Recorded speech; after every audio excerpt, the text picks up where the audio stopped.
भारत माता की। भारत माता की। भारत माता की। নমস্কার। আপনারা কেমন আছেন? জয় জোহার। জয় গোরাম। बीधीरी। खड़गेश्वर महादेव, जाडेश्वर महादेव, मां सर्वमंगला, मां महिषासुर मर्दिनी, ऐसे अनेक तीर्थ क्षेत्रों की इस धरती, मैं उस धरती और धरती के लोगों को प्रणाम करता हूं। इस धरती ने राष्ट्र सेवा में शहीद खुदीराम बोस, क्रांतिकारी हेमचंद्र कानूनगो, वीरेंद्रनाथ शासमल, निर्मल जीवन घोष, ऐसे अनगिनत क्रांतिकारी दिए। यहां के संथाल आंदोलन ने भारत की आजादी में बहुत अहम भूमिका निभाई है। ये धरती भारत मां के महान सपूत ईश्वर चंद्र विद्यासागर जी की भूमि है। इस भूमि को मां शारदा देवी, रानी रासमोनी, देवी चौधरानी जैसी अनगिनत विभूतियों ने धन्य किया है। कादम्बिनी गांगुली और चंद्रमुखी बासु ने यहां की विलक्षण प्रतिभा का प्रकाश बिखेरा है। इसी क्षेत्र में देश की आजादी के लिए शहीद हुई माता स्वरूपा मातंगिनी हाजरा ने नारी शक्ति का सबसे बड़ा आदर्श प्रस्तुत किया है। मैं इस धरती का वंदन करता हूं। ये मेरा सौभाग्य है कि आज इतनी बड़ी संख्या में आप सभी बीजेपी को आशीर्वाद देने आए हैं। आपका ये उत्साह साफ साफ कह रहा है, बंगाल में इस बार बीजेपी सरकार। बंगाल में इस बार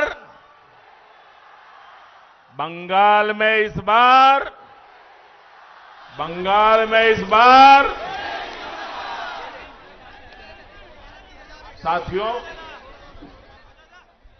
ये मैं क्यों कह रहा हूं कि इस बार बीजेपी सरकार? बंगाल के उज्जवल भविष्य के लिए इस धरती पर हमारे 130 के करीब कार्यकर्ताओं ने अपना जीवन न्योछावर कर दिया ताकि बंगाल आबाद रहे। मैं ये क्यों कह रहा हूं? मुझे गर्व है मेरी पार्टी के पास दिलीप घोष जैसे अध्यक्ष है।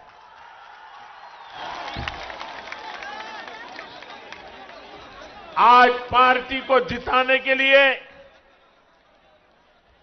पिछले कई वर्षों से दिलीप घोष न चैन की नींद सोए हैं, न दीदी की धमकियों से डरे हैं। उन पर अनेक हमले हुए, उनको मौत के घाट उतारने की कोशिशें हुई, लेकिन वह बंगाल के उज्जवल भविष्य का प्रण लेकर के चल पड़े और आज पूरे बंगाल में नई ऊर्जा भर रहे हैं। और इसलिए मैं कह रहा हूं कि इस बार बीजेपी सरकार, साथियों, खड़गपुर के इस क्षेत्र में मिनी भारत की झलक मिलती है।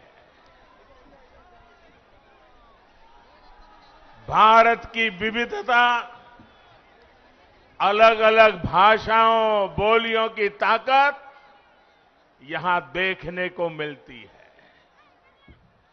खड़गपुर का इतना लंबा रेलवे प्लेटफॉर्म भारत की पहली आईआईटी इस भूमि का गौरव बढ़ाते हैं।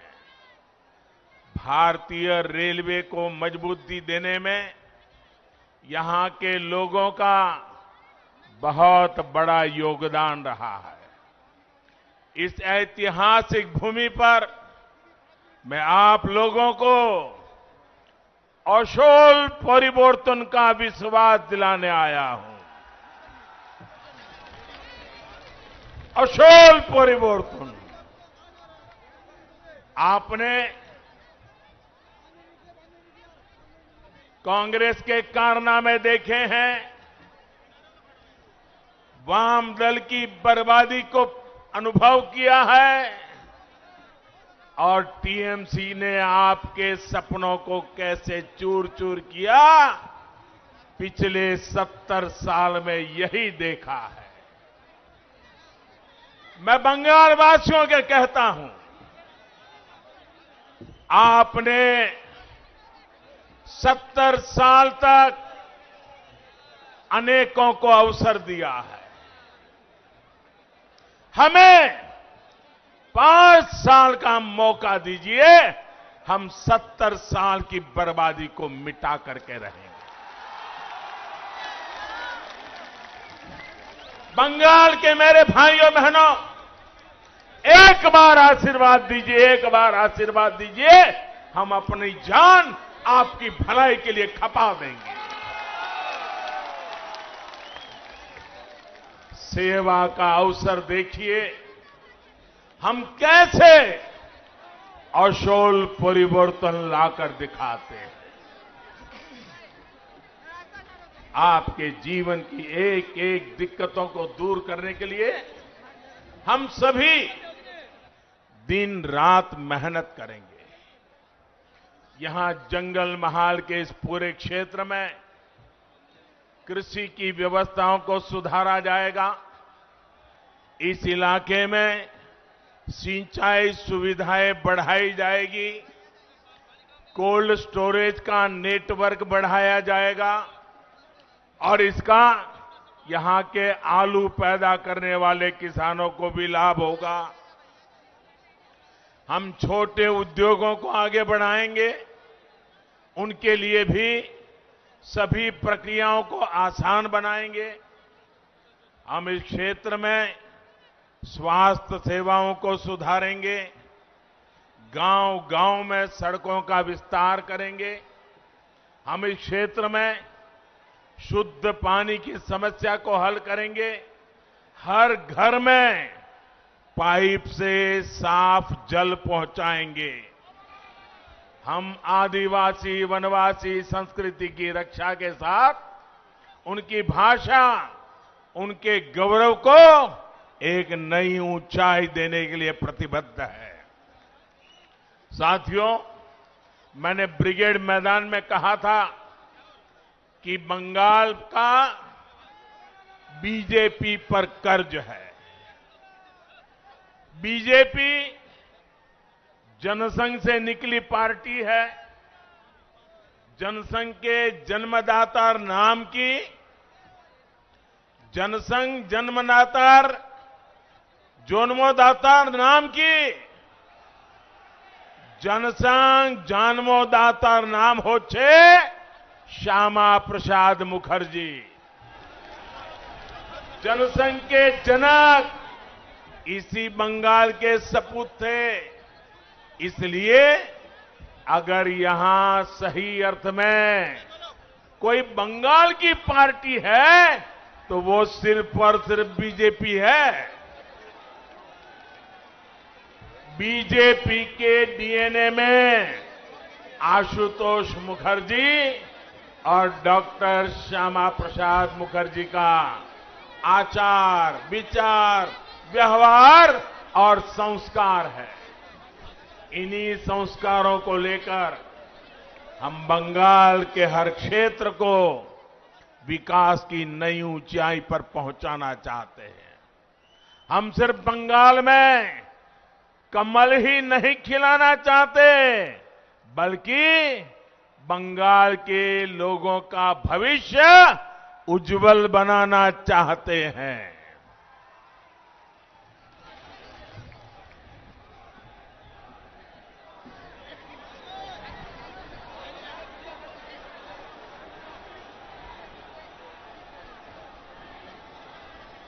साथियों, जहां जहां राज्यों में बीजेपी सरकारें हैं, वहां केंद्र और बीजेपी की राज्य सरकार मिलकर के डबल इंजन की ताकत के साथ जनता जनार्दन की सेवा में लगे हुए हैं।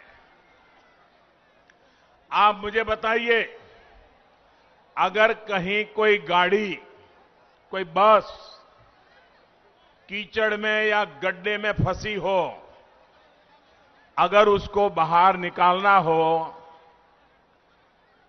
तो सारे पैसेंजर नीचे उतर करके एक दिशा में धक्का मारते हैं कि नहीं मारते हैं? मारते हैं कि नहीं मारते हैं? लेकिन आधे पैसेंजर आगे से पीछे की धक्का मारे और आधे पैसेंजर पीछे से आगे धक्का मारे तो कीचड़ से गाड़ी निकलेगी, गड्ढे से गाड़ी निकलेगी। सबको एक ही दिशा में करना होगा ना। बंगाल में भी दिल्ली की ताकत और बंगाल की ताकत, दोनों इंजन एक दिशा में लगेंगे, तब जाकर के बंगाल ये बर्बादी से बाहर निकलेगा।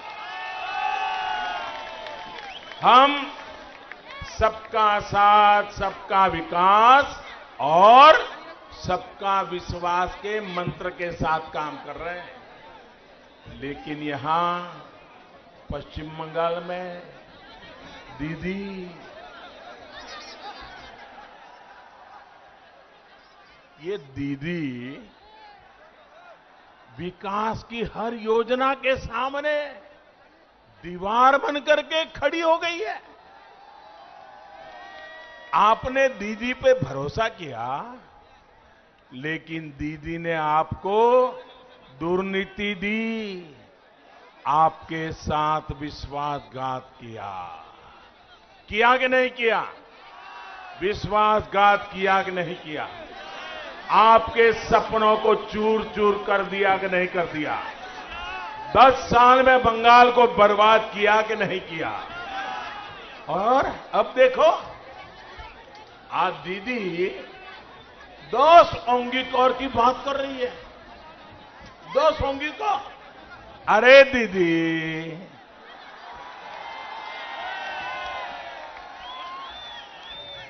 बंगाल के लोगों ने आपको 10 साल सेवा का अवसर दिया था,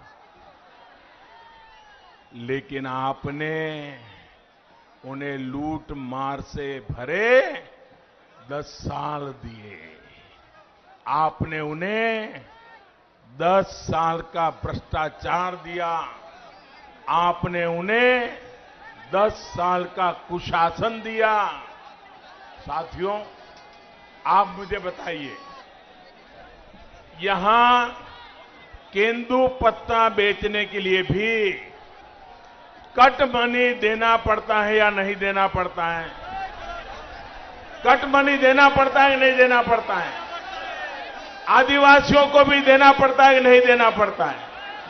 गरीब को भी देना पड़ता है कि नहीं देना पड़ता है? मजदूर को भी देना पड़ता है कि नहीं पड़ता है? बंगाल में ये कट मनी का सिस्टम बंद होना चाहिए कि नहीं होना चाहिए? ये बर्बादी जानी चाहिए कि नहीं जानी चाहिए? साथियों,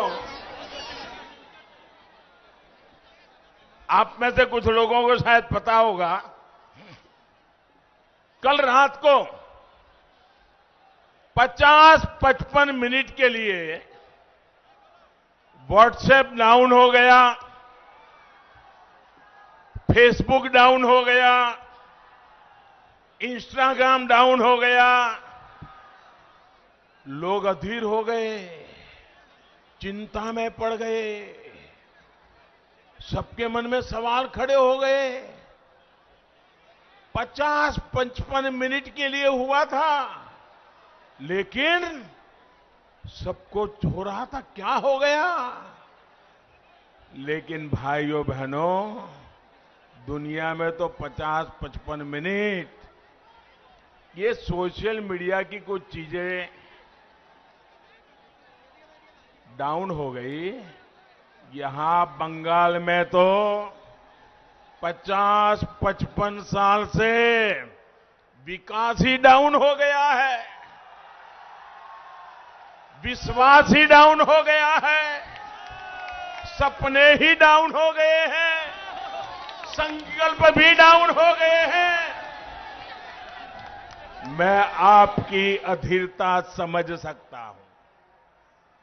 भाइयों और बहनों, पहले कांग्रेस, फिर लेफ्ट और अब टीएमसी ने बंगाल के विकास को अवरुद्ध करके रखा है। दीदी का भी ट्रैक रिकॉर्ड दलित, आदिवासी, पिछड़ों का हक छीनना, दलितों का हक छीन लेना, आदिवासियों का हक छीन लेना, पिछड़ों का हक छीन लेना, गरीबों का हक छीन लेना और वोट बैंक की राजनीति के लिए तुष्टीकरण करते रहना, यही इनका खेल चला है। दीदी ने बंगाल के युवाओं के, यहां की युवा पीढ़ी के बहुत कीमती 10 साल छीन लिए हैं। दीदीर पार्टी होच्छे निर्ममतार पाठशाला। दीदीर पाठशालाते सिलेबस होच्छे तोलाबाजी।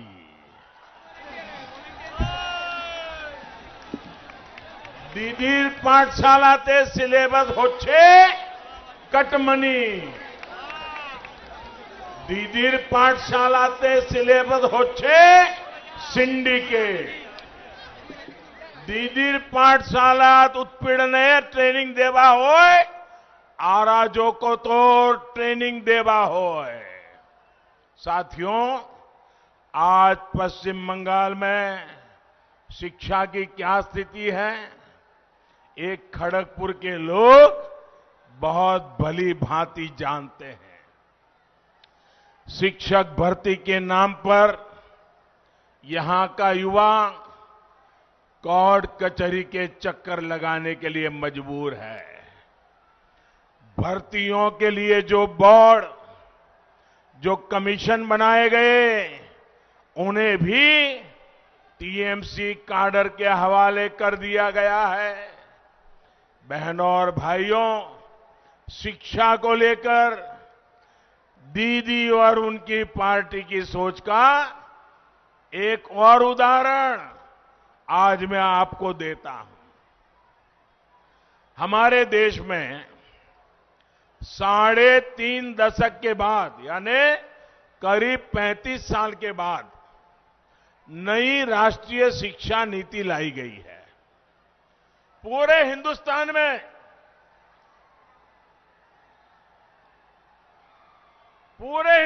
में ये नई राष्ट्रीय शिक्षा नीति की तारीफ हो रही है और इसका मकसद है 21वीं सदी की जरूरतों के अनुसार शिक्षा में बदलाव हो।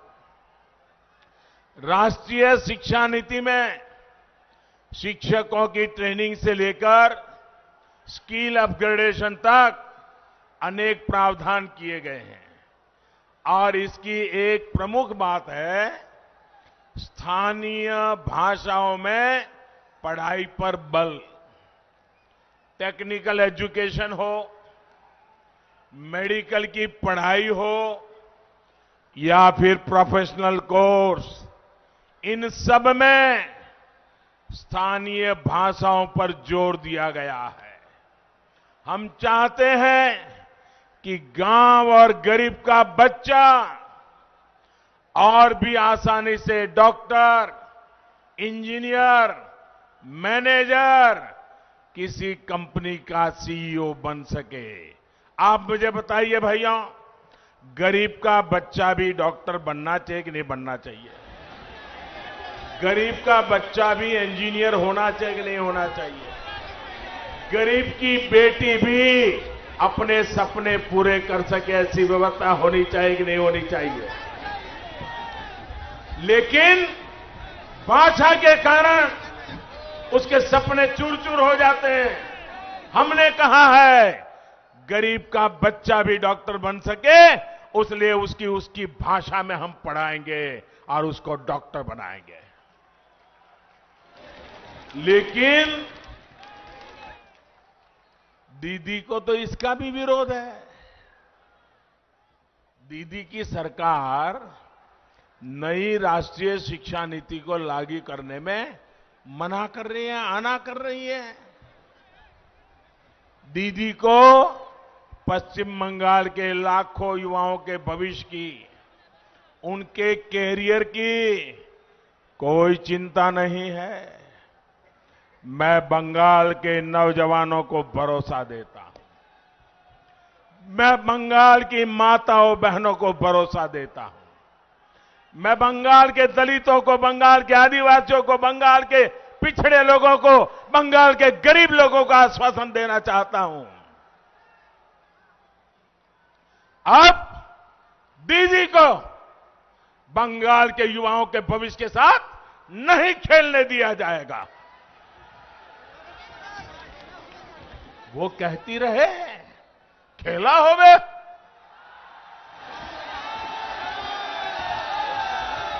लेकिन पूरा बंगाल आज कह रहा है, ये हमारा पश्चिम बंगाल आज कह रहा है, खेला शेष होवे, विकास आरंभ होवे। साथियों, आज दीदी से पश्चिम बंगाल के लोग 10 साल का हिसाब मांग रहे हैं, लेकिन जवाब देने के बजाय दीदी उन पर अत्याचार कर रही है। आज हर बंगालवासी कह रहा है, दीदी के तो बोलछी किंतु उन्हीं सुनेच्छन्ना। अम्फान चक्रवात का हिसाब मांगो तो दीदी को गुस्सा, राशन के चावल की चोरी का जवाब मांगो तो जेल में डाल देती है, कोयला घोटाले पर जवाब मांगो तो पुलिस से डंडे मरवाती है, चाकरी पर जवाब मांगो तो घर जला दिया जाता है। साथियों, आज बंगाल का गरीब पूछ रहा है कि उसको आयुष्मान भारत के तहत मुफ्त इलाज की सुविधा का लाभ क्यों नहीं मिलता। आज बंगाल का किसान पूछ रहा है, उसको किसान सम्मान निधि के हजारों रुपए क्यों नहीं मिले। शहरों में रेहड़ी ठेला चलाने वाले गरीब पूछ रहा है कि उनको पीएम स्वनिधि के तहत आर्थिक मदद सही से क्यों नहीं मिली। आज बंगाल की बहनें पूछ रही हैं कि हर गल जल पहुंचाने के लिए टीएमसी सरकार को जो पैसा दिया था, दिल्ली से पैसा भेजा था, वो पैसा तिजोरी में रख करके क्यों बैठ गई। आज बंगाल का गरीब पूछ रहा है क्यों ममता सरकार ने लाखों गरीबों को पक्के घर से वंचित रखा? केंद्र सरकार की तरफ से बीते वर्षों में बंगाल के लिए 33 लाख पक्के घर स्वीकृत किए गए हैं। इनमें से लाखों घर अब भी पूरे नहीं हो पाए। दीदी को लगता है कि इन सब योजनाओं का फायदा अगर लोगों को होगा तो लोग मोदी को आशीर्वाद देंगे। अरे दीदी, आपको मोदी को क्रेडिट नहीं देना था तो मत दीजिए, लेकिन अपने गरीब के पेट पर लात क्यों मारी?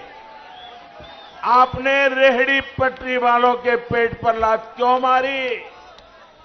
बहनों और भाइयों, गरीब का जीवन तब सुधरता है जब जीवन और कारोबार दोनों सरल होता है, रोजगार के अवसर बनते हैं।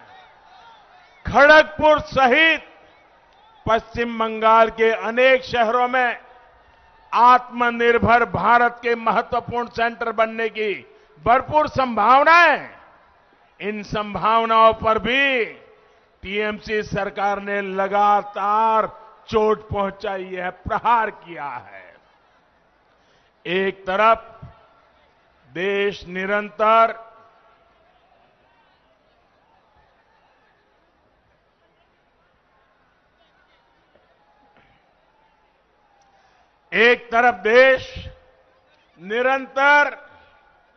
सिंगल विंडो सिस्टम की तरफ बढ़ रहा है। सरकार के अंदर सिंगल विंडो सिस्टम इसलिए ताकि कारोबारी को, उद्यमी को यहां वहां भटकना न पड़े। लेकिन पश्चिम बंगाल में एक अलग तरह का ही सिंगल विंडो सिस्टम बना दिया गया है। यहां एक अलग प्रकार का सिंगल विंडो है। बंगाल वालों को पता है, देशवासियों को अभी पता नहीं है इसका। ये सिंगल विंडो क्या है? बंगाल में सिंगल विंडो है वाइपो विंडो। बंगाल में कौन सा सिंगल विंडो है? बंगाल में कौन सा सिंगल विंडो है? वाइपो विंडो। बंगाल में कौन सा सिंगल विंडो है? पश्चिम बंगाल में इस विंडो से गुजरे बिना कुछ नहीं हो सकता। पिछले 10 साल में तृणमूल सरकार ने हर वो काम किया जो यहां रोजगार और स्वरोजगार के अवसरों को खत्म करने वाला था, रोकने वाला था। तृणमूल के वसूली गिरोहों, सिंडिकेट के कारण अनेक पुराने उद्योग बंद हो गए। यहां सिर्फ एक ही उद्योग चलने दिया गया है। कौन सा उद्योग? माफिया उद्योग। कौन सा उद्योग?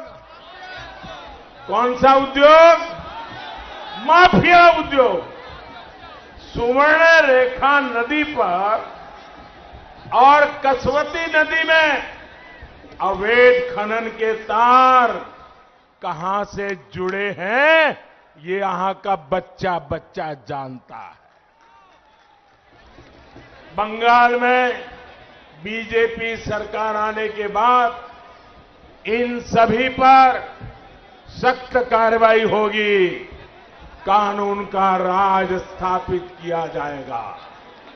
साथियों, बाबा साहब आंबेडकर के बनाए संविधान ने प्रत्येक भारतीय को वोट की आजादी दी है। बाबा साहब आंबेडकर ने हम सभी देशवासियों को ये अनमोल ताकत दी है। लेकिन बंगाल में ममता दीदी वोट करने की आपकी ताकत को छीनती रही है, लूटती रही है।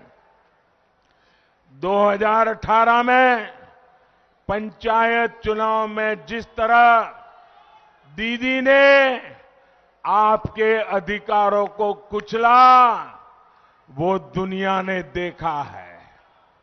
जिन लोगों को संविधान ने के आपके इस अधिकार की रक्षा की जिम्मेदारी दी है, वही लोग बंगाल में लोकतंत्र के लिए खतरा बने हुए हैं। लेकिन मैं बंगाल के लोगों को आश्वस्त करता हूं कि अब दीदी को लोकतंत्र को कुचलने नहीं दिया जाएगा। पुलिस और प्रशासन को भी याद रखना चाहिए कि संविधान और लोकतंत्र की मर्यादाओं से बड़ा कुछ नहीं होता है। আগের নির্বাচনগুলিতে টিএমসি যা করত এবার হবে না। আপনারা আশ্বস্ত থাকুন, সবাই একসঙ্গে রক্ষে দাঁড়ান, নির্ভয়ে ভোট দেন। পশ্চিম বাংলার এতিত ফিরিয়ে আনার জন্য আমরা बद्धपरिकर। साथियों, पश्चिम बंगाल को अब पढ़ाई, कमाई, दवाई, सिंचाई और सुनवाई सुनिश्चित करने वाली सरकार चाहिए। भाजपा की डबल इंजन सरकार चाहिए। केंद्र सरकार के प्रयास पूरी तरह से तभी जमीन पर उतर पाएंगे जब यहां भी भाजपा की सरकार बनेगी। डबल इंजन की सरकार यहां ज्यादा रोजगार, ज्यादा उद्योगों के निर्माण के अवसर बनाएगी। इस वर्ष के केंद्र सरकार के बजट में मेदिनीपुर के लिए एक बहुत बड़ा प्रावधान किया गया है। पेटवा घाट का जो फिशिंग हार्बर है, उसको आर्थिक गतिविधियों का हब बनाने के लिए पहल की गई है। डबल इंजन की सरकार में यहां का इंफ्रास्ट्रक्चर आधुनिक होगा, कोल्ड चेन की व्यवस्था सुधरेगी, मछलियों की एक्सपोर्ट वैल्यू बढ़ाने के लिए हर काम किया जाएगा। इससे यहां मछली पकड़ने और इसके व्यापार से जुड़े लोगों, सभी साथियों को बहुत लाभ होगा। साथियों, ये चुनाव सिर्फ विधायक, सिर्फ मंत्री, सिर्फ मुख्यमंत्री को बदलने का ही नहीं है, सिर्फ परिवर्तन का नहीं है, बल्कि सोनार बांग्ला के निर्माण का संकल्प है। हर बूथ पर भारी संख्या में भाजपा के लिए मतदान हो, ये संकल्प लेकर के हमें यहां से निकलना है। इस बार जोर से छाप, कमल छाप, जोर से छाप, जोर से छाप, जोर से छाप। इस बार भय नहीं, इस बार भय नहीं, सिर्फ जय, सिर्फ जय। पश्चिम बांग्लार मानुषेर जय। कमल छाप पर पड़ा एक एक वोट डबल इंजन सरकार के लिए होगा, सोनार बांग्ला के निर्माण के लिए होगा। इसी विश्वास के साथ आप इतनी बड़ी तादाद में आशीर्वाद देने के लिए आए। मैं हेलीकॉप्टर से यहां आया, पूरे रास्ते पर लोग आशीर्वाद दे रहे थे। मैं आपका बहुत बहुत आभारी हूं और मैं आपके सपने पूरे करके रहूंगा। मेरे साथ बोलिए भारत माता की। दोनों मुट्ठी बंद करके पूरी ताकत से बोलिए भारत माता की, भारत माता की, भारत माता की, भारत माता की, भारत माता की, भारत माता की। बहुत बहुत धन्यवाद।